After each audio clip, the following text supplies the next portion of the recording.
Hello guys, so galing na kami dun sa Orchard Hotel. Dito kay Thailand Embassy.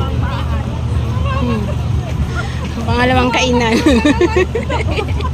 Nabusog na kami dun sa Orchard Hotel. Dito na kami sa Thailand Embassy makikikain. Wow, ang init dito. Dito kami ngayon guys sa Thailand Embassy. Meron sila dito food bazaar. It's so hot. Amazing Thailand. We are here in Thailand. Wow, maraming mga benta. Ay, daming benta.